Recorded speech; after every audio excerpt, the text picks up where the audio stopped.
সবাই কেমন আছে? আশা করি সবাই খুব ভালো আছে। দেখো আমিও ভালো আছি। তো আজকে আবার একটা ছোট্ট ভিডিও নিয়ে তোমাদের কাছে চলে এসেছি।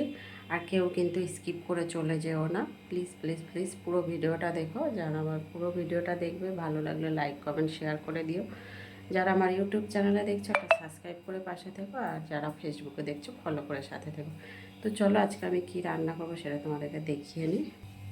দেখো এখানে বেশ কয়েকটা পটল বড় বড় সাইজের কেটে পরিষ্কার করে ধুয়ে নিয়ে নিয়েছি। তো চলো, সবার প্রথমে এখানে কড়াতে দেখো তেল দিয়ে দিয়েছি, সাদা তেল দিয়েছি।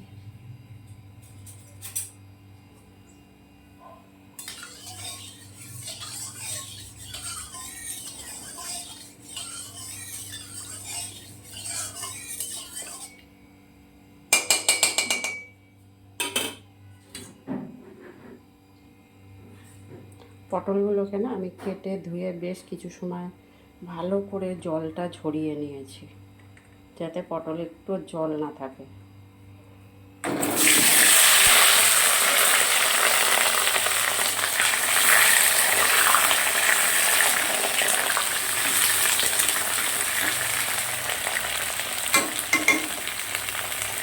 পটলটা বেশ লাল লাল করে ভেজে নেব।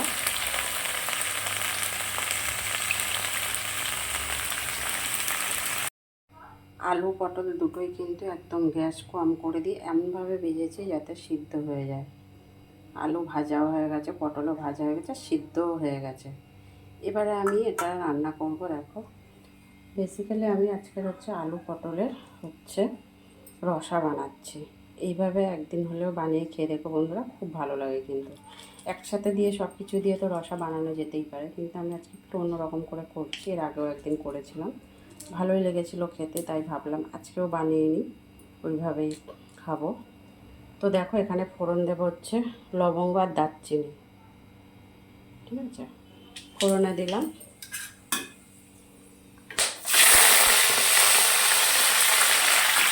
এখানে দেখো দুটো মাঝারি সাইজের পেঁয়াজ কেটে, একটা টমেটো কেটে তেলের মধ্যে দিয়ে দিলাম।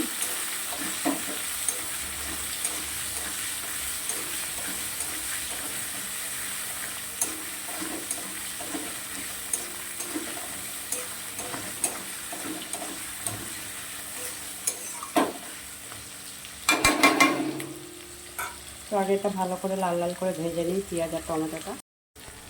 দেখো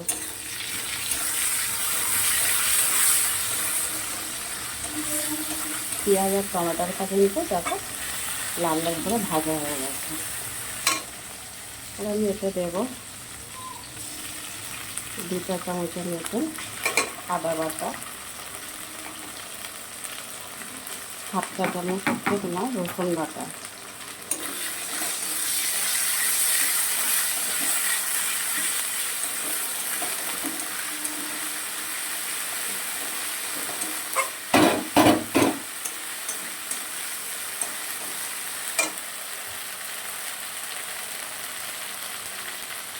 নুন দিয়ে দিলাম পরিমাণ মতন।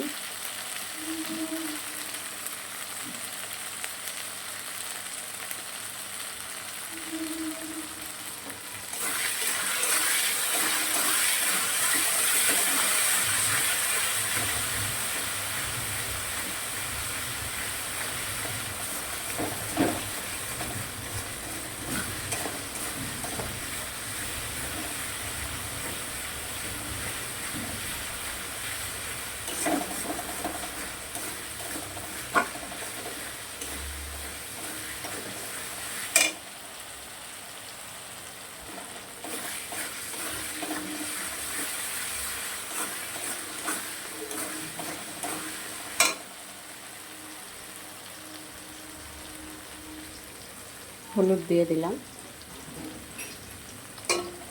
লঙ্কার গুঁড়ো দিচ্ছি 1 চা চামচের মতন হলুদ গুঁড়ো, 1/2 চা চামচের মতন লঙ্কার গুঁড়ো।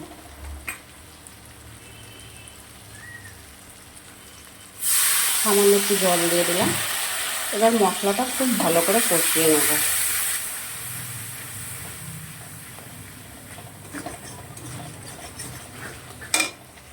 মশলাটা খুব ভালো করে কষিয়ে নিয়ে আলু আর পটলটা দিয়ে দিয়েছি। এবারে দেখো বেশ কিছু সময় কষিয়ে নিয়েছি, কষানো প্রায় হয়ে গেছে। এবারে আমি জল দিয়ে দিচ্ছি। গোটা এলাচ দুটো ফাটিয়ে দিয়ে দিয়েছি।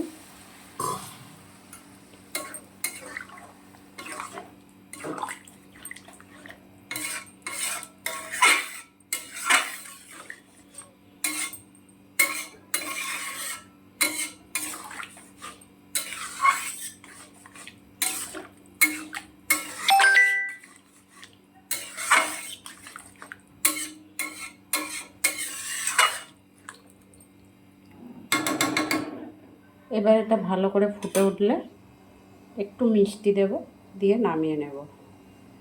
তো বন্ধুরা, ভিডিওটা আর বড় করব না, এখানেই শেষ করব। কে কোথা থেকে ভিডিও দেখছো অবশ্যই কমেন্ট বক্সে জানিয়ে যেও। ভালো লাগলে আবারও বলছি লাইক কমেন্ট শেয়ার করে দিও। যারা ফেসবুকে দেখছো ফলো করে সাথে থেকো, আর যারা ইউটিউব চ্যানেলে দেখছো একটা সাবস্ক্রাইব করে পাশে থেকো। এইভাবে সাথে থেকো, পাশে থেকো, তাহলে সবাই সবার সাথে থাকলে, পাশে থাকলে সবাই কিন্তু অনেক দূর অবধি এগোতে পারবো। ফেসবুক ইউটিউবে কাজ করতে আসলে কোনো দিনও হিংসা করলে কিন্তু চলবে না। তো চলো, ভিডিওটা আর বড় করছি না, এখানেই শেষ করব। টাটা সবাইকে, সবাই ভালো থাকবে, সুস্থ থাকবে, কেমন? আবার পরে চলে আসছি ছোট্ট কোনো একটা ভিডিও নিয়ে।